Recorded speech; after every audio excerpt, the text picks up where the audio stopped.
A você que acompanha a TVA, seja bem-vindo a mais uma edição do nosso Fala Deputado, o programa que acompanha as ações e atividades dos parlamentares que fazem parte da Assembleia Legislativa de Santa Catarina.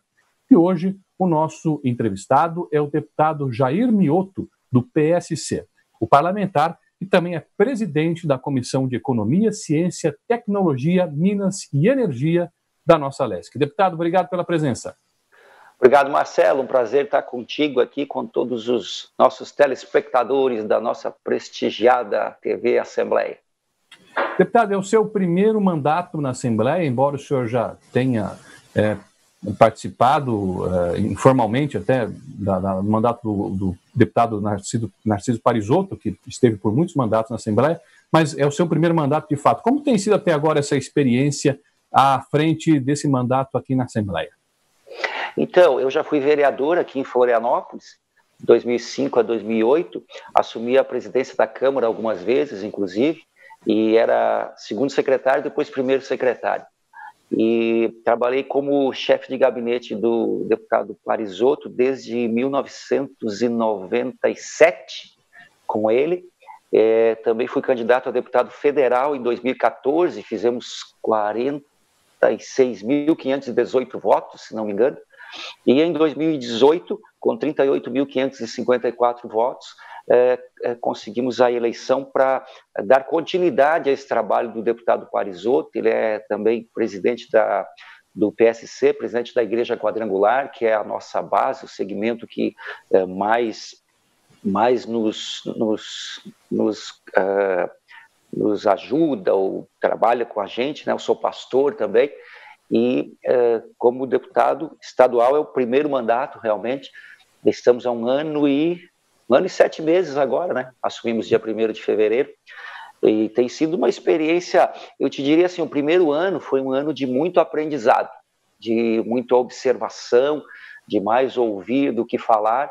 E agora, nesse segundo ano, depois dessa pandemia, Marcelo, eu te diria assim que a gente está preparado para tudo. Depois de sobreviver a essa pandemia, a gente está preparado para tudo.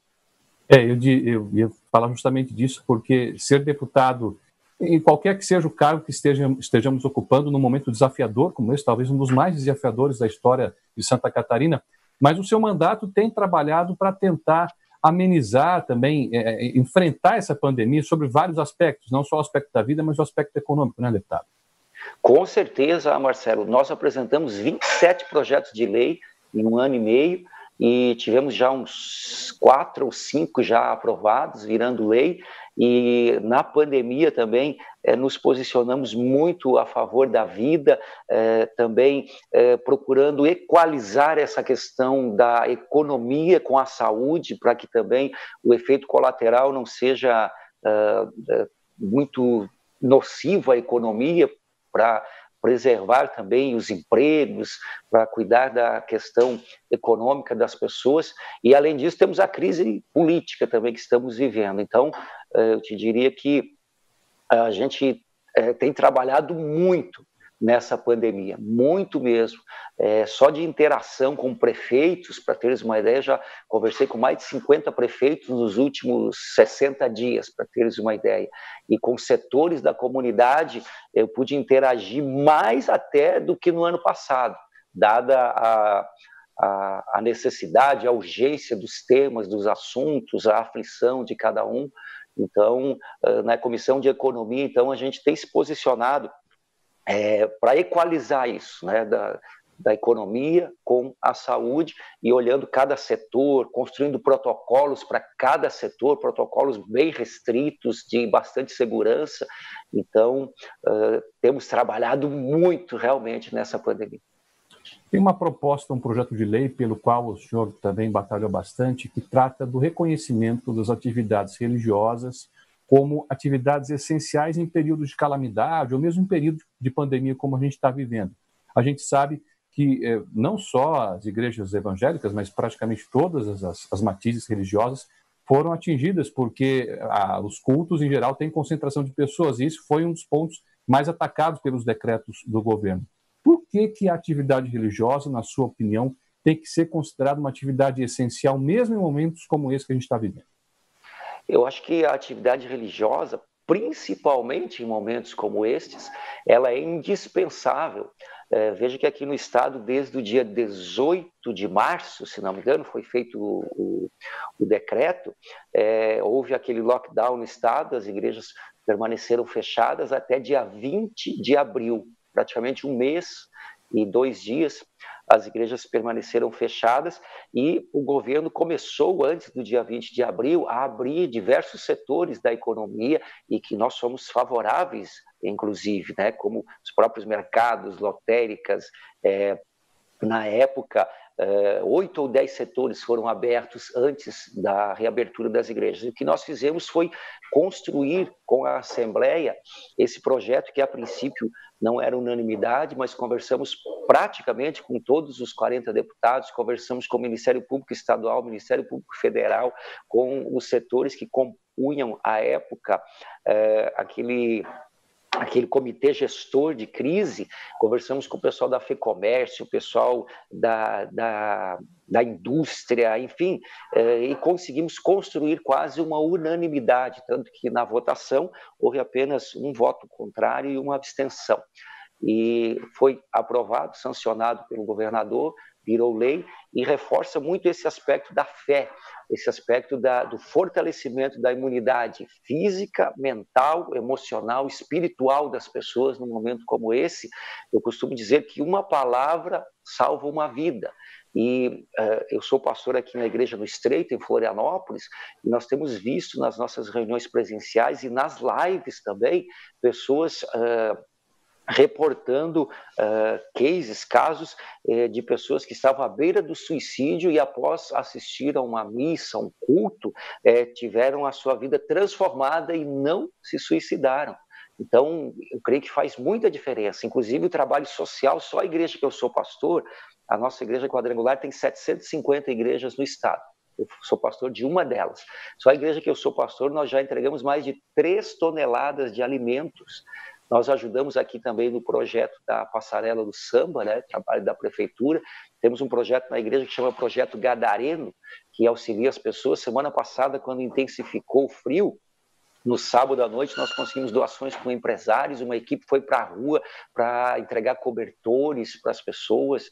Então, as igrejas fazem a diferença. Mesmo as igrejas estando fechadas naquele primeiro mês, mas os pastores não deixaram de fazer caridade, de ajudar as pessoas, de fazer movimento, de visitar, de telefonar, de trazer uma palavra de fé, de esperança, de otimismo. Então, acho que foi relevante esse projeto e as igrejas estão trabalhando com todas as restrições, com aquele tapete sanitário na porta, aferindo a temperatura, com distanciamento, todos de máscara durante toda a missa, todo o culto, todo mundo fica de máscara, então todos os protocolos estão sendo seguidos e eu creio que a igreja está sendo relevante nesse momento para ajudar a vida das pessoas, como as igrejas sempre procuram fazer, como foi nas enchentes, nos tornados aqui também.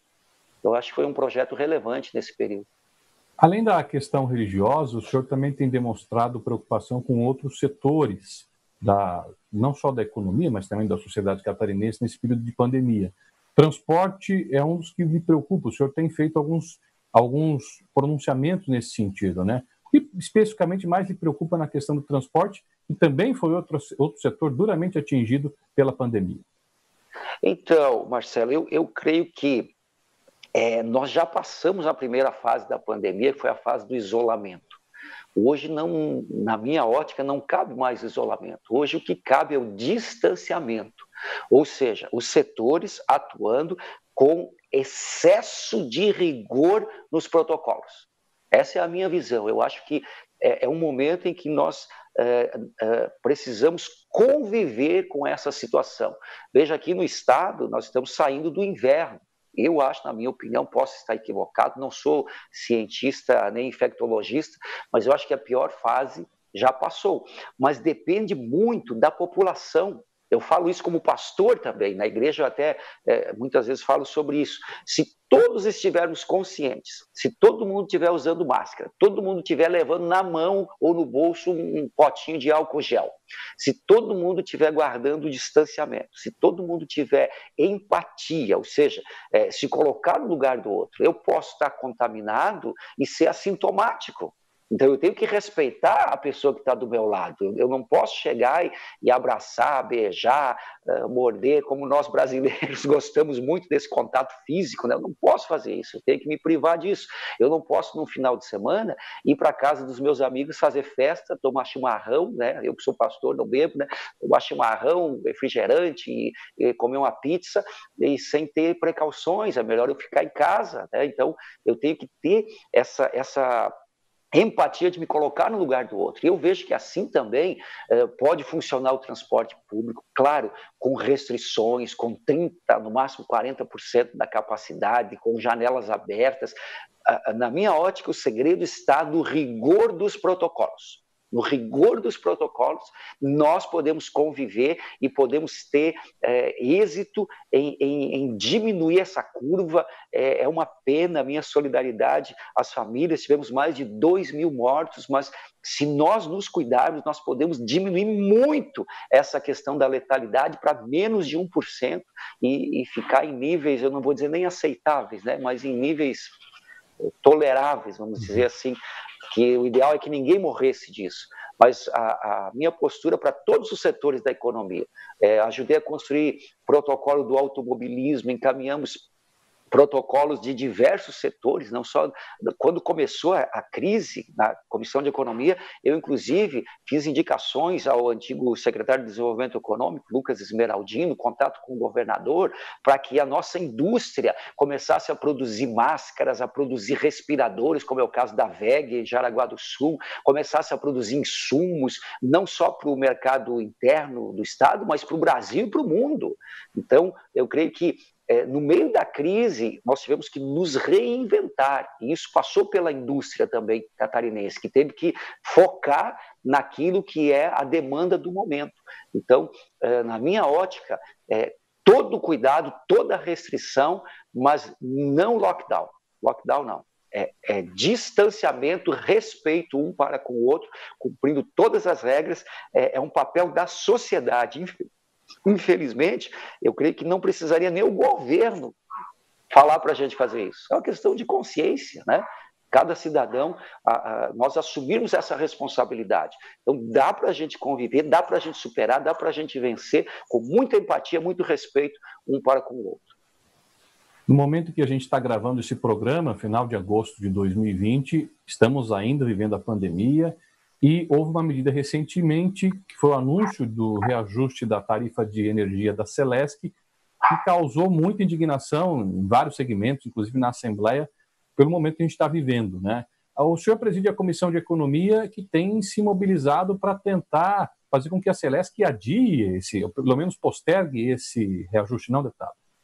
Com certeza, Marcelo, nós tivemos conversas com o presidente Clécio Poletto, e ele esteve na comissão, inclusive, dando os esclarecimentos, e ao final restou que, como ele bem colocou, porque ano passado teve estiagem, mas esse ano nós estamos com os reservatórios cheios.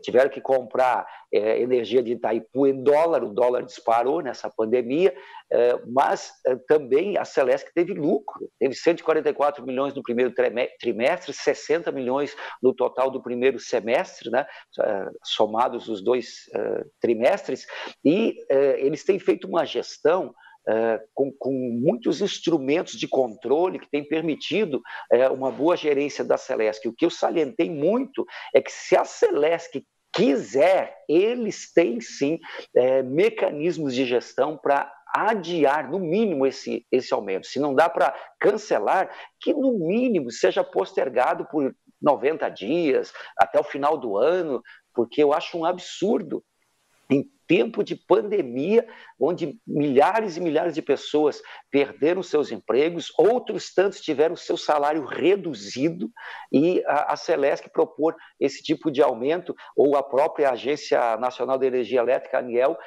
ficar tão indiferente à situação de saúde, à situação econômica das pessoas. Então, a nossa luta, e não terminou ainda esta batalha, a luta continua, companheiro. A Celesc pode sim dar a sua contribuição, a PGE já está a nosso favor, o PROCON está a nosso favor, a mídia está a nosso favor, a sociedade é a nosso favor. Então, eu creio que a Celesc pode sim fazer um gesto, como já fizeram governadores passados, quando a ANEEL concedeu aumento e governadores passados não transferiram o aumento aqui em Santa Catarina. Então é um momento de exceção, um momento que a Celesc pode fazer história. Também nos posicionamos, Marcelo, com relação às agências reguladoras, você deve lembrar, a ANTT concedeu também um aumento de 44,45% no pedagiamento da 101 Norte, aqui, em função dos túneis que não foram construídos aqui no contorno viário da Grande Florianópolis, que a empresa está há 8 anos atrasada, e aí queria aumentar de R$ 2,70 para R$ 3,90 por 3 anos, para depois entregar a obra, um atraso então de 11 anos, e ainda sendo premiado com um aumento. Mas na época o Tribunal de Contas da União interviu também, nós nos posicionamos, e esse aumento não foi transferido para os consumidores. Então fica o nosso pleito com a Celesc, continuamos insistindo para que esse aumento, se não for cancelado, seja no mínimo suspenso e postergado. Muito bem, nós vamos a um rápido intervalo e na sequência a gente volta a conversar com o deputado Jair Mioto. Vamos falar das emendas parlamentares impositivas e de projetos que o deputado apresentou, alguns deles, inclusive, já transformados em lei. Voltamos já.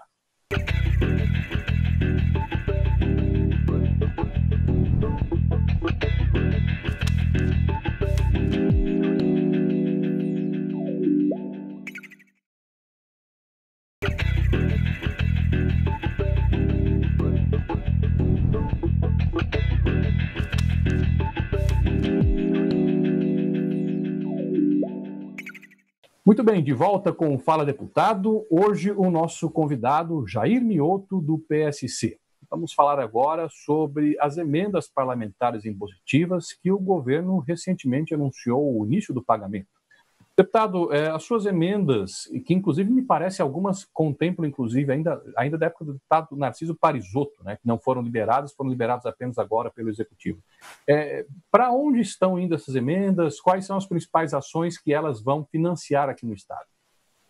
Então, nos governos passados, nos últimos anos, não foi liberado emendas parlamentares, né?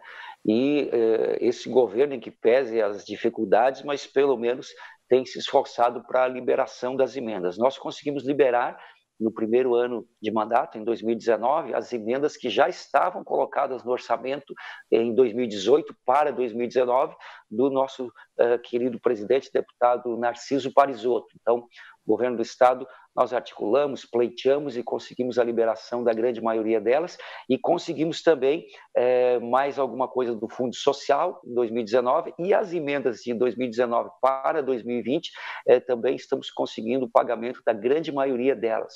Nós já tivemos em torno de 11 milhões e 600 mil reais em 1 ano e meio, praticamente, de mandato, de emendas liberadas. A grande maioria nós canalizamos para a saúde.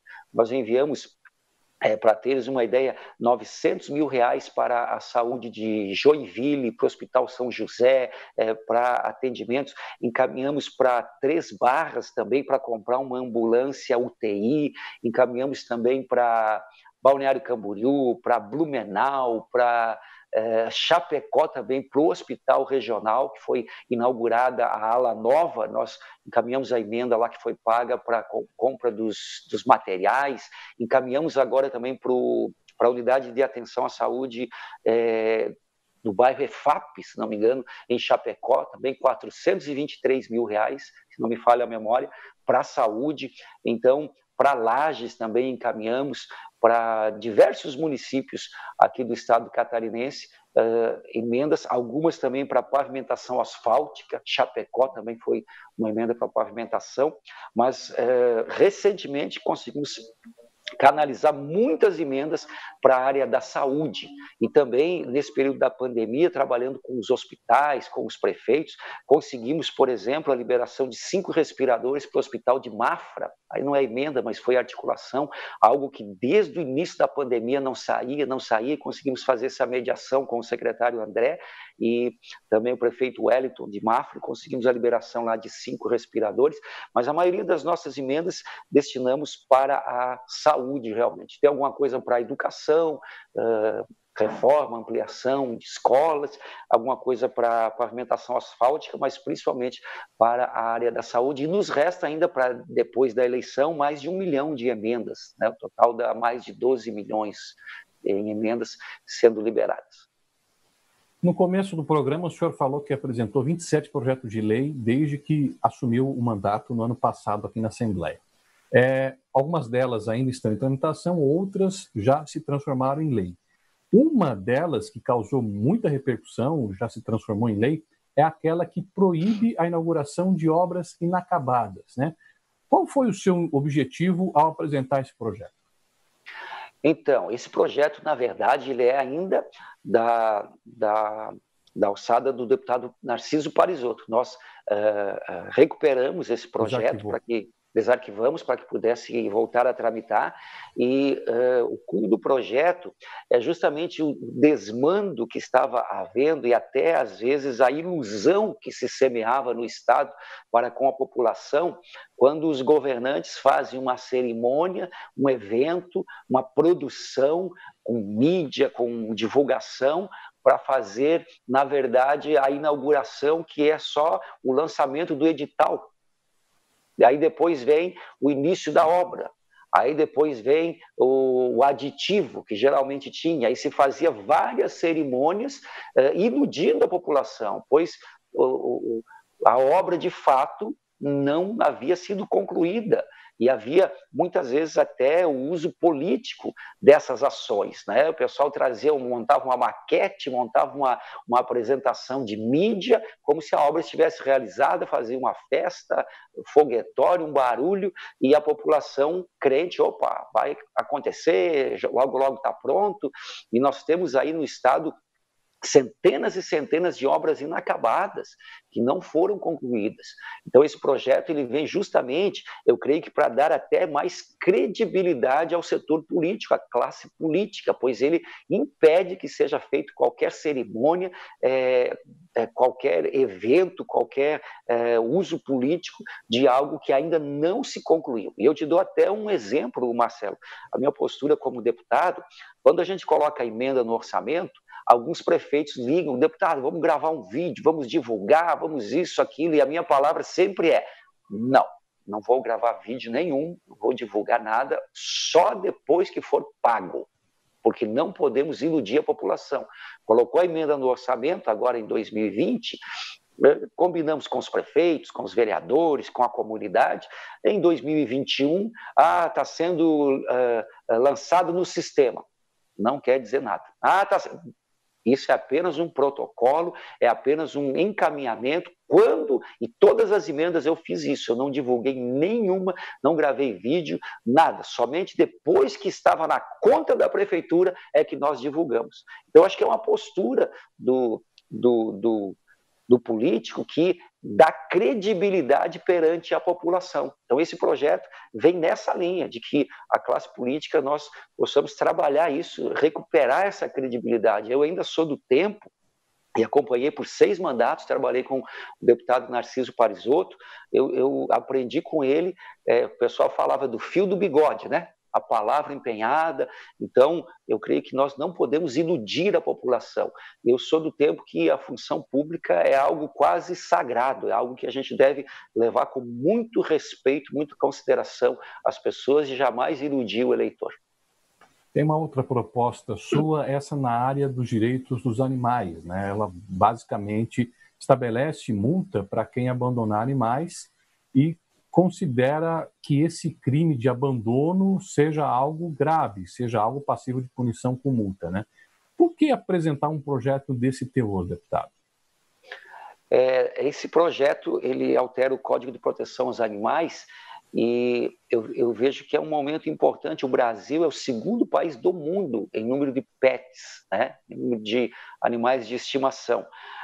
Eu sou suspeito para falar, como pastor, né? Você veja que quando houve o dilúvio, né? Deus salvou 8 seres humanos e os demais foram todos os animais. Eu vejo que há uma preocupação muito grande no nosso planeta hoje. Nós precisamos tantos animais que estão em extinção. O que vai ser do nosso planeta se nós continuarmos agredindo a natureza, continuarmos permitindo a extinção de tantas espécies, às vezes espécies tão pequenas como as próprias abelhas, que pode causar um grande colapso. A diminuição da população de abelhas no mundo parece algo insignificante, mas eu vejo que todo o ecossistema, toda a biodiversidade precisa ser preservado. Então nós temos que valorizar os animais, temos que valorizar a natureza, e esse projeto, então, estabelece multa que vai ser revertida para as entidades que trabalham na proteção dos animais. Eu acho que é muito importante isso. Eu também fui relator do projeto na Comissão de Economia do deputado João Amin, se não me falha a memória, que proíbe experiências com animais para efeitos cosméticos e de perfumaria. Não, claro, para doenças, para preservar a vida, aí até é tolerável, mas esse projeto proíbe para uso em laboratório de testes com animais para efeitos cosméticos e de perfumaria. Então, fui relator, parecer favorável também. Eu acho que o que pudermos fazer para defender os animais, para defender a natureza, é algo muito importante. Eu não vejo um futuro da humanidade sem a preservação dos recursos naturais, da água, sem a preservação das espécies animais. Eu acho que isso deveria ser uma luta de todo ser humano. Nessa área ambiental, mas também com um viés econômico importante aqui para o Estado, o senhor mobilizou a Assembleia em torno da liberação do cultivo comercial da macroalga aqui no nosso Estado. Isso já foi liberado no começo do ano, mas por que é importante para o Estado a liberação do comércio desse produto, dessa alga? Então, esse projeto foi um projeto que passou até um pouco desapercebido pela sociedade catarinense, mas é um projeto de extrema relevância. Essa semana, inclusive, teve uma matéria em uma das emissoras de televisão falando sobre isso, porque, se não me falha a memória, são 12 anos que Santa Catarina estava trabalhando isso com os pesquisadores da EPAGRE, da UFSC e com o pessoal da área ambiental, mostrando para o IBAMA que não tem nenhum prejuízo para o ecossistema, não tem nenhum efeito colateral. Pelo contrário, a macroalga ela ajuda a despoluir a questão da água do mar. Essa macroalga ela pode ser cultivada junto com as próprias colônias de marisco, de ostras. Nós já temos toda a estrutura, então ela pode ser cultivada e ela produz a substância caragenana, se não me engano, que é usada também na indústria alimentícia, na indústria cosmética e é importada no Brasil. O Brasil tem uma importação de milhões de dólares ano dessa substância. Então pode trazer um tremendo fator econômico. Só estava liberado, se não me falha a memória, Rio de Janeiro e São Paulo. E agora, depois de 10, 12 anos, conseguimos a liberação. A gente trabalhou praticamente um ano em cima desse projeto, fazendo contato com o IBAMA, mandando ofício, ligando, fazendo contato com deputados federais, com os 3 senadores do nosso estado e articulando e mobilizando a Secretaria de Estado, a EPAGRE, estivemos com o presidente da Secretaria de Agricultura e quando foi liberado foi algo que passou pianinho aqui no estado, mas eu acho que isso merece os nossos holofotes, merece toda a divulgação, e as colônias, os pescadores têm uma nova fonte de renda, algo sustentável, algo ecológico e algo que vai trazer muito benefício para o nosso estado de Santa Catarina, para os pescadores aqui do litoral pessoal da maricultura. Deputado Jair Mioto, estamos chegando ao final do nosso programa. Gostaria de agradecer muito a sua participação nessa entrevista e até uma próxima oportunidade. Eu agradeço, Marcelo, um prazer estar com vocês aí e estamos à disposição para continuar nos esforçando e dando o nosso melhor aí em prol do povo catarinense. Que Deus nos abençoe a todos. Obrigado igualmente. E a você que nos acompanhou, a reprise deste e de outros programas você acompanhe no decorrer da programação da TVA. Você também pode acompanhar pelo nosso canal no YouTube, que você acessa por meio do site alesc.sc.gov.br. A todos, obrigado pela companhia e até o próximo Fala Deputado.